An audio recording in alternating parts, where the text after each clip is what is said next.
You're listening to Systemic Error Podcast. The failure was designed. Allies rip Trump as renewed Greenland obsession threatens to derail NATO, based on an article by Thomas Kika. Trump's Greenland fetish exposes NATO hollow discipline.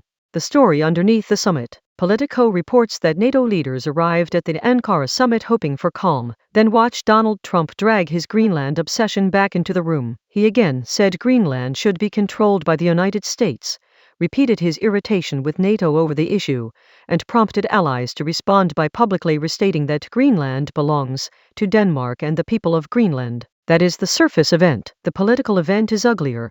A U.S. president used a military alliance meeting to float territorial aggression against a sovereign member state, then acted insulted when the alliance refused to indulge him. Who actually holds power? The answer is not Denmark, not Greenland, and certainly not the polite managers of NATO press cycle. The only actor in this story with the ability to turn fantasy into crisis is the President of the United States. Trump did not merely comment. He raised the possibility of force earlier this year, then returned to the issue after reports that the matter had supposedly been diffused. That means the pressure point is not misunderstanding. It is presidential leverage applied to a weaker ally while claiming the language of national security. That phrase, in this context, is a wrapper for naked territorial ambition. NATO favorite trick: pretend the arson is a miscommunication. The alliance response tells its own story. Mark Rutte says there is a good process in place. Other leaders express optimism. That is institutional self-protection masquerading as diplomacy. A process is what organizations invoke when they do not want to say the obvious. One member state's president is threatening the territorial integrity of another member state's territory. Calling that a process dilutes responsibility and turns coercion into a scheduling issue. It is the bureaucratic instinct that keeps institutions alive while they are being degraded from within. Denmark and its allies name the real problem. The pushback from Denmark, Norway, and Iceland was unusually direct, and it had to be. Mette Frederiksen said NATO must defend every inch of its territory. Jonas Gahr Støre distanced Norway from Trump's statement. Kristrun Frostadottir said Greenland belongs to the people of Greenland. That clarity matters because it punctures the designed ambiguity. Greenland is not a bargaining chip, not a strategic toy, and not a trophy that can be waved around at summit diplomacy. Trump's language tries to convert sovereignty into a real estate transaction. The Nordic response restores the basic fact he wants to erase. People and territory are not his to take. The real threat is not confusion.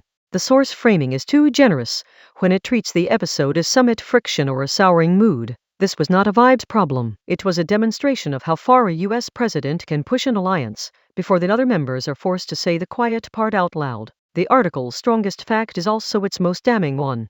Allies were initially hopeful, then had to send a clear signal for Trump to back off. That is not normal alliance behavior. That is damage control after a leader with disproportionate institutional power makes imperial noise in public and dares everyone else to absorb it. The pattern: American power without democratic restraint. This is what authoritarian drift looks like when it wears a suit and arrives at a summit. The United States still dominates the alliance, so the president can destabilize it with one obsessive fixation. The institutions around him then work to contain the blast rather than confront the source. That is the larger lesson. The problem is not that Trump is weirdly interested in Greenland. The problem is that U.S. power is so centralized, so militarized, and so weakly constrained that one man can turn alliance diplomacy into a territorial threat display. NATO is supposed to deter aggression.